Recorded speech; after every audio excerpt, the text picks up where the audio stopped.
I'm Fred McMurray, which means this must be Pillars, pillars, pillars of franchising.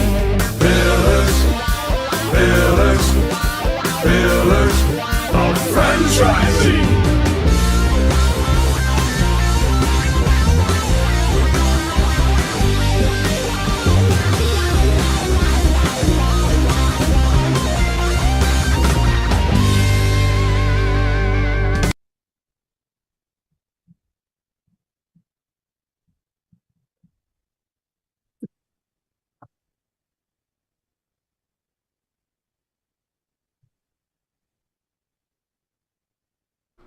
Kristen. You want to say something? Sure, my little screen didn't change. So welcome to another episode of Pillars of Franchising. Today we will interview Jeff Tomaszewski with MaxStrength Fitness, where they work harder, not smarter. That sounds like my kind of workout. But first, let's chat with Karen about word on the street.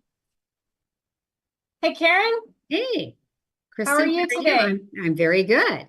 Good. So, while video is waiting to catch up with us, let's talk about what's going on in the news. How about it? Yeah, it's really interesting. Just a fascinating story the past couple of weeks, and it's about Papa John's. They've been in the news. At least it's not Subway. This is true. This is true. We had that a lot, didn't we? And this is interesting. You know, Papa John's, I think over the past probably 6 months to a year, they've really had a back to better like 2.0 strategy and worked with franchisees. It was out, they were all about how do we drive our sales? How are we more profitable at the franchise level? How do we grow? Yeah. And so one of the things they did was, and you and I were talking about this earlier today, it's just, I don't think I would have ever thought about this. Who would have thought? Yeah. So they've actually lowered the required marketing expenditure from 8% to 6%. Unheard of, right? Most of us get marketing spend increases, not decreases. Absolutely. Absolutely. I mean, how it worked before is they had like an 8% where it was 5% national spend. And then each franchisee had to do the 3% local spend. Uh-huh. What they're doing is like, nope, we're not going to require you to do that local spend. And then, you know, it's the requirement is to have a 6% national spend. Okay. And this is approved by franchisees. So this is all, they're all in. It wasn't shoved down their throats. I mean, this is really part of the transformation. I found it fascinating. Well, it is because, you know, you and I were chatting before the show about this. And the thing that, you know, I think it's easy to look like a hero franchisor when you say, we're going to make you more profitable by cutting your spend.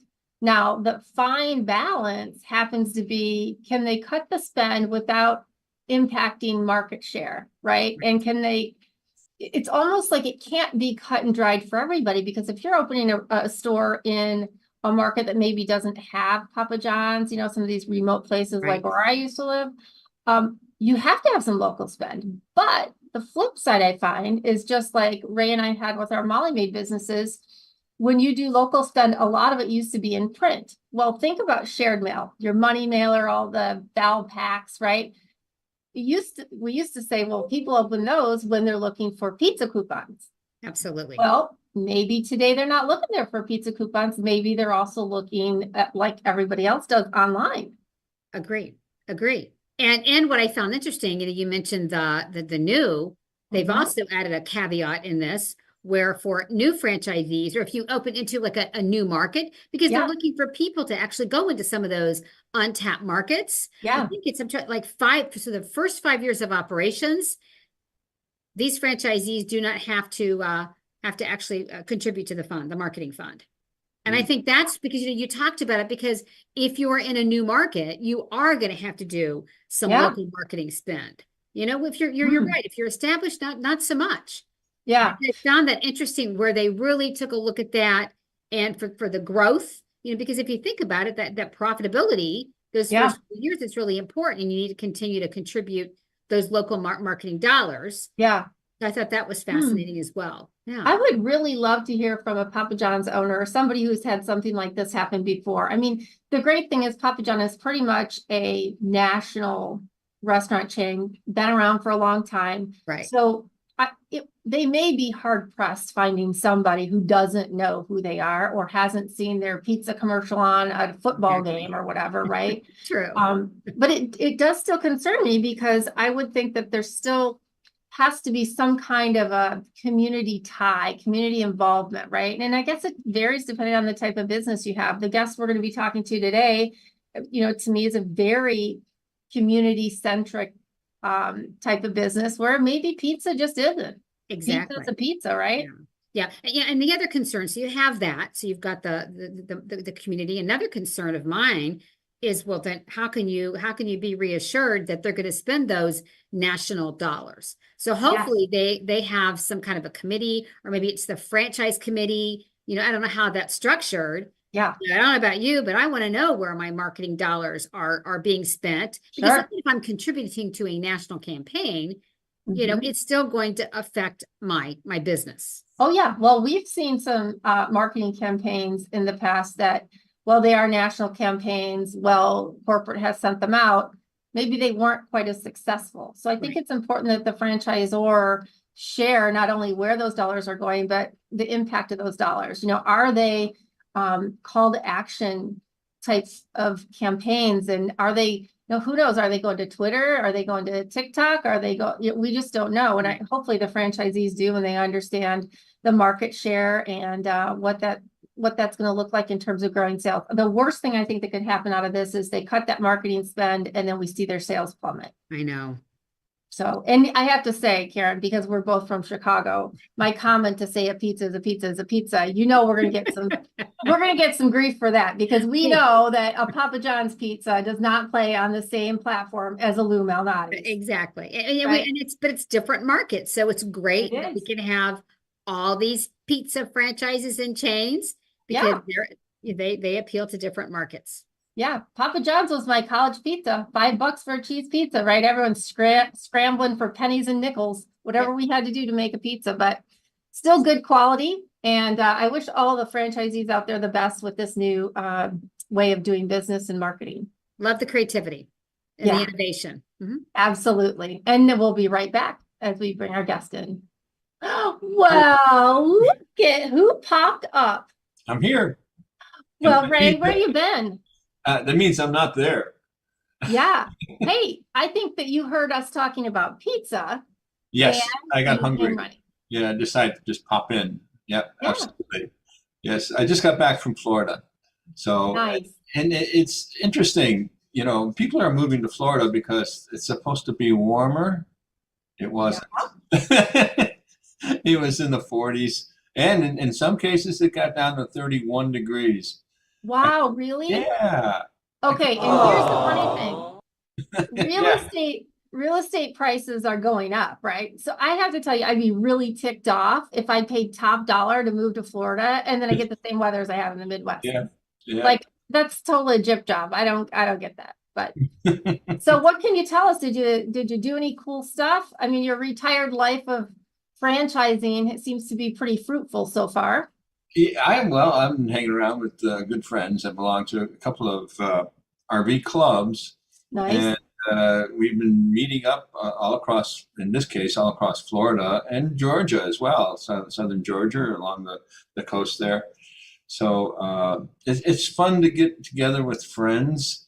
And I don't know how to describe it, but it's we have so many friends across the entire U.S. and actually across the world now.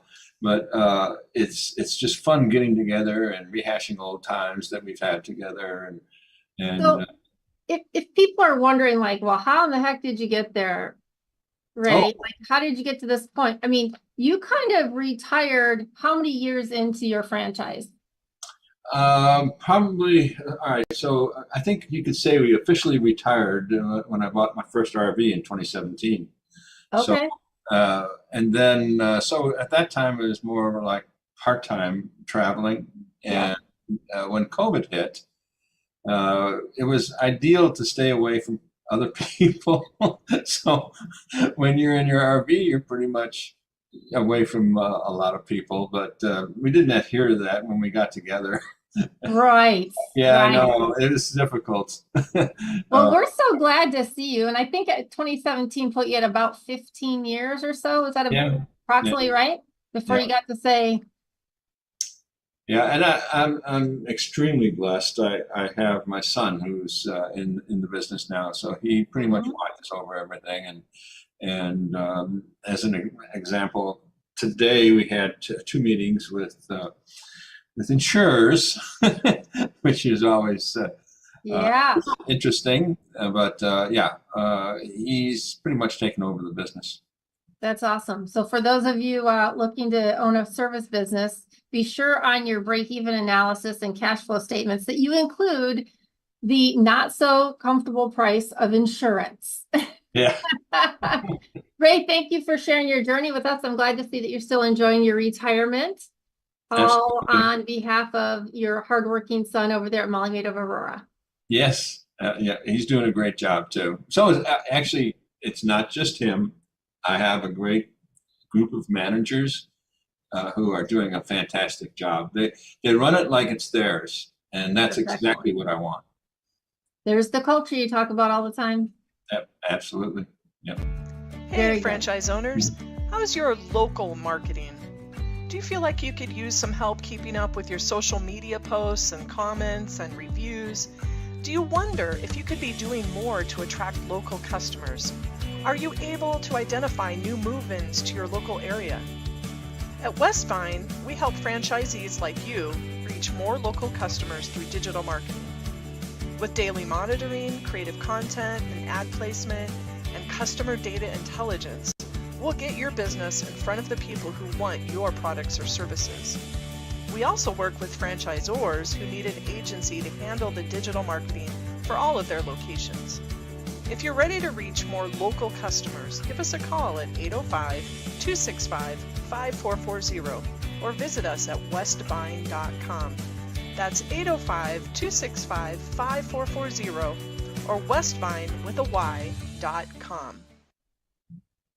And welcome back to Pillars of Franchising. With us today, as promised, is Jeff Tomaszewski with MaxStrength Fitness Franchise. Welcome to the show, Jeff. Thanks so much. So can you tell us a little bit about the brand story of MaxStrength and where you are today with your number of franchises and stuff? Sure. So we do one-on-one personal training, and it's very specialized and very different than traditional training. I'll talk more about that in a minute.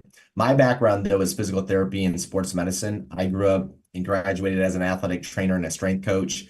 And I thought my passion was to become a physical therapist. And I worked in a physical therapy clinic shortly thereafter college.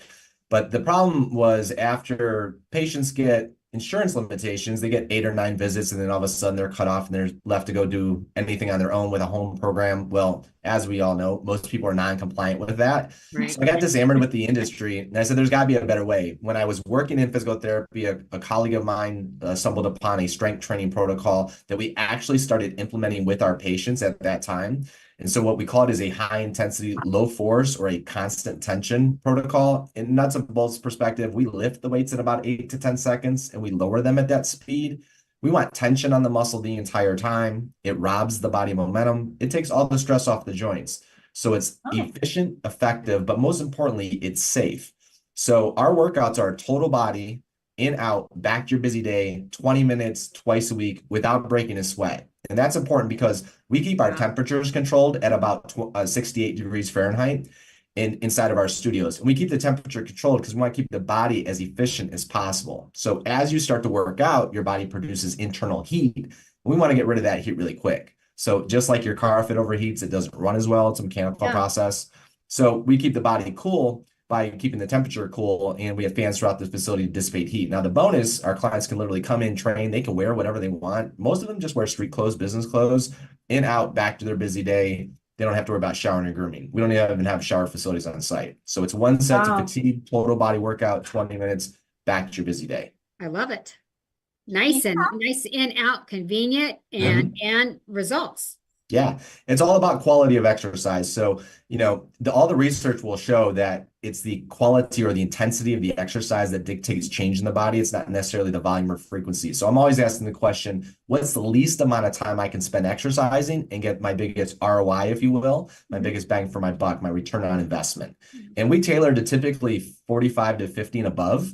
So we're looking for people who have built their wealth, but kind of let their health suffer, or they don't want to go to a traditional gym setting. Right. And that's where we come in. We're kind of the anti-gym. I mean, this is my uniform, shirt and tie, women blouse and slacks. So we dress professional, act professional. We don't compete on price. We're a very high-end model.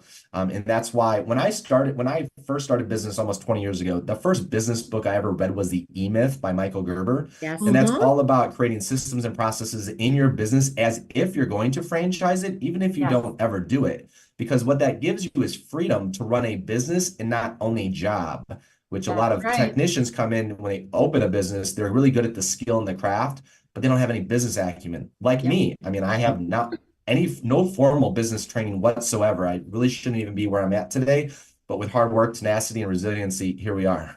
Okay, I'd love to know what gave you the franchising bug then. Because Well, you started out probably with one location, right? Yeah, I started out with one location. I actually had a business partner, him and I, we both came from physical therapy, and we took some of our patients with us and it was, started this practice. I've always wanted to help as many people as I can. I firmly believe God's mission for me on this earth is to help people become the strongest versions of themselves without wasting time. And so I'm only one person. So I knew I wanted to grow an army of what we call life transformers. That's what we call our personal trainers, because we truly do transform your life in only 20 minutes twice a week. So I always had the end in mind about wanting to grow a business. I didn't know if I would just grow, in independently owned corporate owned studios, which I have 3 now, but I figured a better way to do that is to launch a franchise. Because also I've been coaching and mentoring people along the way for the last 20 years. And franchising to me as a franchisor is a great extension of coaching, of mentoring. So I want to take entrepreneurs who've got that bug or that want to own their own business, but also want to get in the fitness space and to make a profound impact in their community, because that's what we do day in and day out. And that's the beauty of our model, is you can have an executive model where you can come in with no fitness background whatsoever. We'll hire a general manager with you. We'll train that general manager and all the trainers underneath. And then you as the business owner just inspect what you expect from the business perspective, drive the marketing, drive the leadership, make sure your team shows up, make sure you're driving the vision keeping track of the KPIs. But you really can just be an executive owner from that model. Wow, that's awesome. So that leads me to wonder, what is then kind of the ideal candidate that you're looking for? Clearly somebody who is probably community oriented, but what other skill sets are you looking for? Yeah, I mean, for us, our ideal prospect is, again, somebody who's been in corporate America and maybe wants to get out of corporate America and have their own entrepreneurial journey, or they've owned businesses in the past and they want to get in the fitness space. So somebody with some acumen as far as business is a bonus for us, because I can teach them, again, the technical skills. But if they have that business background, that's just going to help us to excel them, in our systems and processes. Do you do, when you look, are you guys by territory? How do you do that? Because I would have to guess you have to look at some demographics for placement of your. Yeah. We have software that helps us just really dial in and make sure that we get the right ideal space. So we're looking at about a 40,000 population within a 2 to 3 mile radius for our territories. And so that's how we'll map out our territories and then protect them for our franchisees. Mm-hmm. So would this be, then you're probably going to need brick and mortar, what I'm thinking, right? You're going to need, the locations. So tell me a little bit about like investment, Sure. the investment to get into that. So our initial fee is $49.5. That's what it is currently as of today. It might go up down the road. But that being said, our initial investment is between $260,000 up to $500,000. Now, the majority of that investment is going to be your build out. And, you could, in Chicago, it's going to be a lot higher than it is in Cleveland, as opposed to some other city. Or you might find a space that needs very little build out. So the build out can range anywhere between, 100,000 up to 300,000. So that's why it's a wide range. Our equipment's going to be around 100, 110,000. So that's another big chunk of that. But that stuff will last you forever. But yeah, so those are the 2 big components as far as the investment goes. So being that you're micro emerging, Can you tell me a little bit about the history that you've had in running your 3 corporate gyms? How long have they been there? What have you learned Yeah. along the way to make it better as you franchise?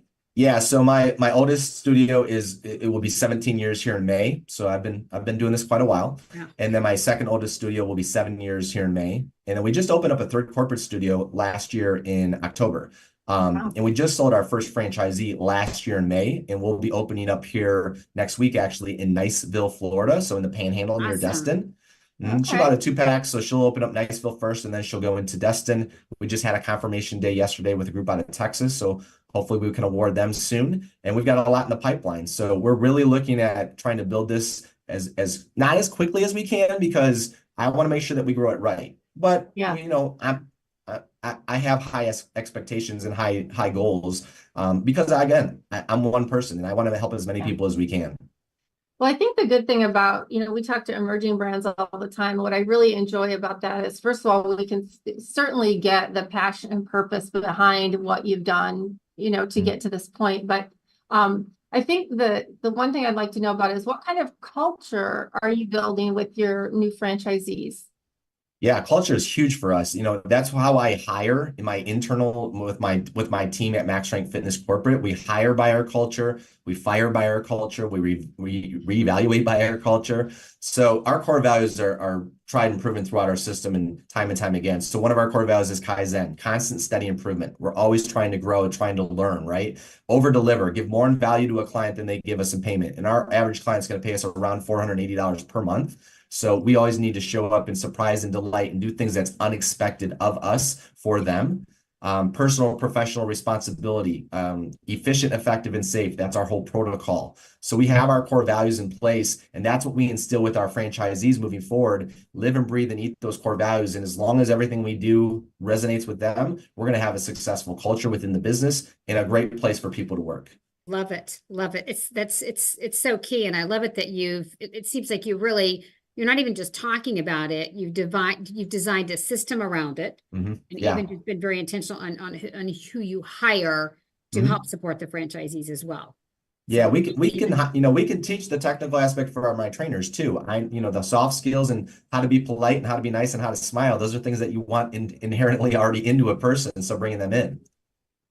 Question that we get a lot of people are looking at when they're trying to buy a franchise is the support. And you kind of alluded to some of the support that you give franchisees. But a key one that we talked about even when we were talking just earlier, it's the whole marketing. Tell me a little bit more about the marketing support that you provide to new franchisees. Or really, my director of franchise development, Colleen, yesterday actually said in our confirmation day, if I wasn't an entrepreneur business owner, I probably wouldn't have went into marketing. And she's probably right, because I love marketing. I love how to attract the ideal prospect and repel the wrong ones. So, when you market to everybody, you market to nobody. And so we're very specific and niched on who we target to. In our demographics 50 and above, it's people who have built their wealth, let their health suffer. It's C-suite executives, male and female. And we have super moms, super dads. You take both of those groups then and retire them. We have a lot of boomers. We've got a 98-year-old who's a client of ours. Love it. So, but we know exactly who we're going after and who we're not. So we craft all of our marketing and we create success stories within our clientele, and we make them the hero. We're just the guide along the way. So any of our marketing is going to always feature a success story from our client within our different demographics, so that eventually a prospect might see somebody and say, "Oh, she's just like I am," or she's, she was where I am now, and she's gotten great success. If it worked for her, it can work for me. Yeah. I think one of the cool benefits, if I understand this model correctly, is that it does have recurring revenue, right? So you're a membership base, is that right? Yeah, so we're membership based 6, 12, and 18 months. Most of our clients, 80% of them will buy a 12-month package. And so if you've got a year to work with somebody and you can get them tremendous results in a fraction of the time they normally spend in the gym, and they've developed that rapport and they know you, like you, and trust you, when it comes upon renewal, it's not a matter of renewing them, it's a matter of just a conversation. And our retention rate is extremely high. So we do have a recurring revenue model, which helps us with our franchisees from a predictability standpoint with your cash flow and for your finances. Right. And we pay our trainers per the session once we get them up to a certain book of business, so that as the business grows, they grow as well. So there's a growth opportunity for them, and it's career-based. Most, in the fitness industry, turnover is very high within their staff. Ours is not. We have a lot of longevity because we make this a career path, and we treat them exceptionally well. They treat our clients exceptionally well, and it's that's how we retain and that's how we grow. Okay, that's interesting because I have tried. I'm one of those junkies with health stuff. I've tried probably just about name your competition. I've tried them, and I'm now looking again. And one of my constant, if you would call it, beefs is that I have a relationship with someone. They're working with me, and then they're like, "Oh, I'm leaving." Yeah. And then it's a revolving door. And finally, I'm like, "No, stop," because that's part of it. It is the relationship piece with your clients. Yeah, and that is a huge part of it. So we do have, and that's important because we don't have a lot of turnover, so we don't have that issue. But we also do ensure what we call a team training standard. Simply means the client might be on any one of our trainer schedules because we have a protocol in place that all of my trainers implement. Where a lot of gyms will just have trainers, they'll hire them and say, well, you can program and do whatever you want from an exercise perspective. So Jimmy might be doing one thing and Jane's doing the other, and they're completely opposite. So that if one of my team's out on vacation, then we fill in for them. We just pick up right where they left off. Now, yes, people do gravitate to certain personalities and develop that rapport, and we'll honor that, and that's fine. But when a trainer leaves me, I don't lose clients because I lost a trainer, because those clients value the protocol and the results that they're getting. And as long as I fill them in with another great person, then, we don't skip a beat. Which is critical. Wow. So that's a good question, since everybody in the world here seems to be struggling for help. What do you look to hire? Because a lot of people getting into business say, well, I don't have any HR experience. I don't really know how to go about doing these things. Can you tell us a little bit about who that ideal employee is? Yeah, that's actually a benefit to the way that we do what we do, because our protocol is very unique and different, and it's not taught in traditional academia or any other the fitness institutes or certifications. So I don't necessarily look at their background as far as personal training or sports medicine or any of that. Again, we hire based on the culture. We hire based on the core values. I can teach them all the technical aspects of how we do what we do. Now, don't get me wrong. If they have some type of background in anatomy, physiology, or they have any experience in personal training, that's a bonus. But we have a whole online MaxStrength Fitness Academy. We do a lot of on-site training with our franchisees. They'll come to us for 3 to 4 days. We go down to them once they're pre-opening. So it's a lot of hands-on. There's a lot of modules online. There's videos, there's scripts, there's quizzes, there's tests, there's everything to make sure that they're up to speed. But we can teach them the technical aspect. Again, I want to hire somebody who's passionate about helping somebody, who loves to get results with clients and build that rapport with that client. Love it. I mean, you're forward thinking there, because how many companies, many small business people, they're like, no, if you don't have these skills, you have to have this. And you're looking at it like, nope, we're going to hire with culture and we're going to train the rest. Well, it wasn't always that way, and I'll be honest. I learned from a lot of my failures. So, we all in the beginning, 20 years ago, we used to try to hire on technical aspects and acumen. It's like they have to know the protocol, they have to be a personal trainer, they have to do this. And then when we hired those people, they weren't really the best fit for our culture. And I was like, well, this isn't right. We developed that culture, developed our core values, and then I was like, we have to hire by this, and that's how we've evolved. That's excellent. So can you tell us about what are you seeing so far to be kind of the average unit volume and time for these people to really start making money when because it's a big nut to invest, right? Yeah, so we're looking for people who, if they want to own one unit, that's fine. But we're looking for multi-unit owners, because that really gives you the lifestyle, especially if you're coming out of corporate America and you want to replace that income. Multiple studios are where it's at. So from the time we sign our FA, our franchise agreement, until opening, we're finding is about 6 to 9 months. And to get profitable is pretty fast. Within 3 to 6 months, we can absolutely be profitable, because what we'll do is do a lot of front loading in our marketing up until we open up, so that we can open up with active amount of clients. Now, when we open up a new studio, we'll typically start with 2 trainers, a manager and another trainer. And then we only need 25 clients per trainer to come almost to full time. So as we add, we get to 50, then we get to 75, add another trainer, get to, and so forth. So we're growing the company or the team, if you will, as we're growing the client base. And that's another great thing, is that you don't have wasted payroll. So we don't have a lot of people just standing around doing nothing. As long as we can get that core group right away when we launch, we'll be good moving forward. Well, and the fact that you do career pathing for them, the fact that I could be working at a Walmart and have the, best customer service and I have an opportunity to come on board and there's a place for me to move up, that's really important to people. Yeah, absolutely. So, I think there aren't enough people who hire for personality and Agreed. for customer service. And I've always said, I think some of the best people to hire are people who've worked in retail or restaurants. Yeah, They can be some of absolutely. the toughest jobs, but they're all for, client facing and Yeah. it can be really tough. So true. They have those soft skills and they have the work ethic because, like you said, those are hard jobs. yeah. And so if you can put a smile on your face and get screamed and yelled at by a client, then you're doing pretty good. Absolutely. Well, I'm super excited. So as you go through this journey right now, do you have the first target area or target market that you'd really like people to invest in? Right now we're in all of the states, except for some of the registration states. We're not in Minnesota, Kentucky, Maryland right now. But we're almost in all the states that require registration as well. So we spent the last year going into and qualifying for all of those states. We're deferred in California until later in the year, but we're open up in pretty much anywhere. So, for me, it's about finding the right fit, somebody who's passionate about helping people, who wants to run a fitness business and make an impact in their community. And again, if they have that business acumen, then that's just going to help us expedite the entire process. Awesome. Yeah, Go ahead, Karen. I was thinking about, just any obstacles for anyone that, that's actually going to do this. Or there are obstacles like, for example, a lot of times it's like tighter lending guidelines or just anything that you're seeing that could get in the way. I mean, right now, the only obstacle is any issues with the supply chain for construction. So we were building out my studio here in Strongsville. We had a lighting delay. In Niceville, we had an HVAC spiral duct delay. So those little things you can't anticipate.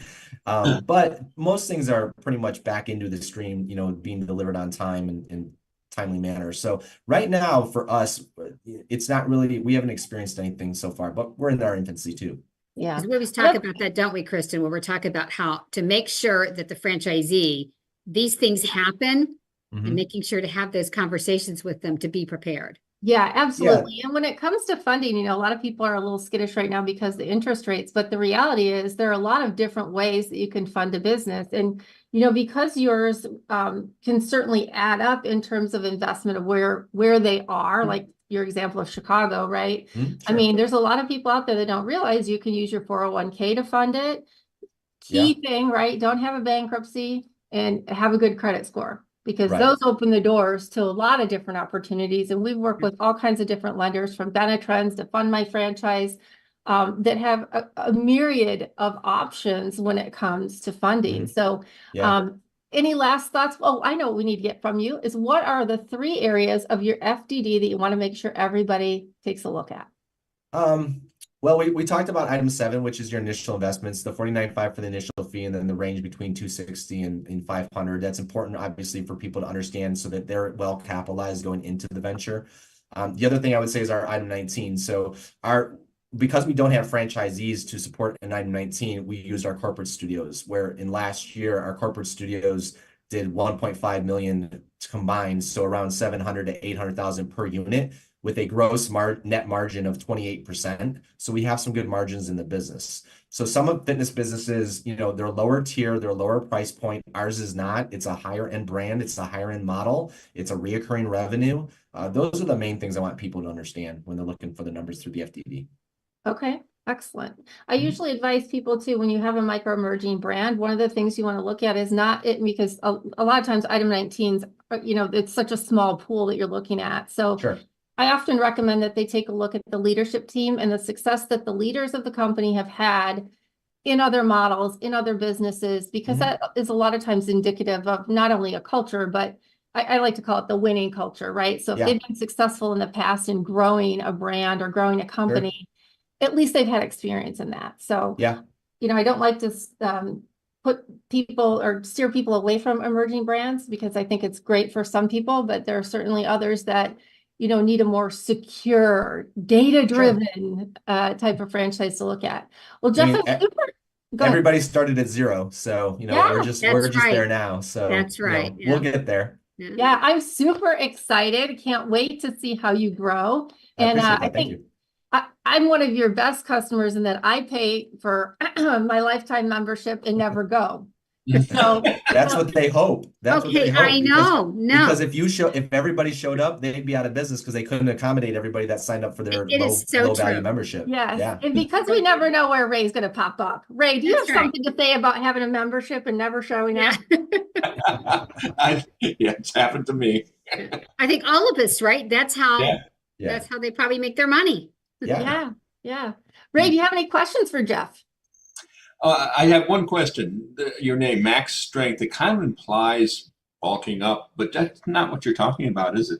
No, absolutely not. 60% of our clientele are females, and females, the one thing that they don't want to do is bulk up. Well, that's a big myth in the strength training industry. So here's the thing. We are all suffering from sarcopenia after the age of 30, and that is the wasting away of muscle tissue and mass. And we lose muscle tissue and mass and strength about 3 to 8% every decade after 30, and after 60, it about doubles. So you're like, well, what's the big deal? So we should all be bodybuilders, if you will. And I don't mean Arnold Schwarzenegger. I just mean keeping that lean, expensive tissue on our body, because when we add that muscle back to our frame, we increase our metabolic rate, the rate at which we burn through the calories we put in our mouth. We increase our energy. We increase the stability, mobility, and flexibility around our joints. We increase our cognitive function. We can help stabilize blood sugar and cholesterol. We can help reverse type 2 diabetes. We can increase bone density. All of those things come from high intensity strength training. There's so much research out there now that it's finally starting to support and the validity of what we've been doing for the last 20 years. It's great. You know, my director of training, Brian, says everybody should be lined up out the door because everybody needs strength training, because if you don't use it, you will lose it. And when you decrease your strength, you decrease your function, and then your quality of life suffers. And that's where we come in. Yeah. Yeah. Absolutely. So I love that I need that. I need that. Right? I We all love need that to be it's strong and functional. 20 minutes, 2 times a week, and I don't have to do any kind of hot yoga or 80-degree place that makes me want to faint the moment I walk in. Nope. Or have to wear a cute outfit with everybody else in their cute outfits, right? No, You know. no, you can wear whatever you want. Honestly, we don't care. Exactly. I mean, we could go all the way down the rabbit hole with these yoga outfits, you know, wearing them to Costco, and then everybody wonders, did you really come from the gym, or are you just Right. wearing that? Right? You know, I do want to shout out to your website, because I was on your website playing around, and what many times what happens with brands, they don't really have like a built out website, or it's just it's all marketing. I love it because yours has a lot of value add. I mean, I even downloaded an article on sleep. Yeah. So yeah, so I really like that. That's probably part of also the clientele that you're going after. Yeah. So, and I appreciate that. Thank you for that, by the way. So we do a lot of content education for our clients, and that's what our franchisees will get done for you. So talk about marketing. So when our clients sign up, and anybody can go to maxstrengthfitness.com and they can opt in for our newsletter. Every Tuesday, Thursday, and Saturday, you'll get a short and sweet email from me. We create that. It's always value add, but they only take a couple minutes to consume, but they're things that clients can take immediate action on to help improve the quality of their life, like sleep or meditation or mindfulness or nutrition or flexibility. It might be anything. A lot of times it's not about exercise because we handle that in studio. So we take a very holistic approach to overall wellness and fitness. So that is something and every Saturday we do a motivational, inspirational video. So we have tons of content, and all of that is done for you for our franchisees. Dang. Well, let me tell you, I was just at the Selling Franchises boot camp down at the Titus Center for Franchising in Palm Beach last week. And the entire session was really about building your brand story. And I think that you've done a really great job with it. It talked about content, social media marketing. I mean, and this is great. You have all this content that is really going to help drive your brand. So I wish you all the luck in the world. And I'm hoping next year around this time, we talk to you and you've got, 50, 60 units. That's our goal. That'd be great. And one in Illinois and Chicago. Yes, for sure. Yeah. It might be us, Karen. We might have to do it. It's just a matter of time. I mean, it'll get there. Yeah. I mean, we know how to raise the money, right? We just have to go do it. Yeah. Exactly. And find like 30 extra hours a week to do it in. Right, exactly. Yeah. Jeff, Between the thank two of you, so you only much. need 15. So there you go. We'll add those up. There you go. Yeah. Yeah. All right. We're on. Thanks so much, Jeff. Have a Thank wonderful you, day. Jeff. My pleasure. you. Thank you, guys. 50 graduates resulting in 7 new franchisees owning 8 franchise brands, more than a dozen skilled graduates who are employees of franchise companies, all of them having earned a concentration in franchising exclusively granted by the Titus Center at Palm Beach Atlantic University, plus more than 80 franchise professionals on our advisory board. The Titus Center for Franchising is on fire in West Palm Beach, Florida. What do you need to join us? My students want to hear from you. They may even want to buy your franchise or work for your company. TitusCenter.com. And again, I just told you what a great week it was down there. And I want to make sure everybody understands, if you're thinking about Jeff's MaxStrength Fitness brand or any other franchise industry or brand, please let us know at pillarsoffranchising.com. We're happy to help you navigate through the FDDs, all the operations manuals when the time comes, and anything else in terms of funding, legal and accounting, all those things that you have to do before you can open a business, particularly a franchise business. So you can find the information at pillarsoffranchising.com, and where it says, what's your dream? Or I forget the exact term it says. What does it say, Karen, on there? I don't remember. Anyway, something about your dream. Forgive me. We will for sure get in contact with you. They're laughing at me. That's okay. Also, want to remind you tomorrow, well, I can't speak today. Tomorrow, I will be speaking with John Cohen, who is a multi-unit owner and also was a franchisor. And we're going to be talking at our Lunch and Learn at noon about 4 tips that you have to have if you're going to be a successful franchisee. So join us then. And I'd like to thank everybody for helping us out with the show today. Jerry Akers, who's off at a Great Clips convention. Next week is going to be at the Joint Chiropractic, and then he's going to be off to IFA. We can never keep him in one place. Karen Kimsey Sword with Dale Carnegie. Ray Pillar, who's in the bus nonstop. Glad to know that you're going to be here in Chicago experiencing the same lovely weather as I am. And Fred McMurray, our producer, who makes sure that the show runs smoothly. Not me. I'm not smooth, but Fred is smooth. So we'd like to thank you all. We hope you join us again next week for yet another exciting episode of Pillars of Franchising. Remember that we are your resource for franchising success. And your dream starts here, which is what the forum says on our website. Have a great night.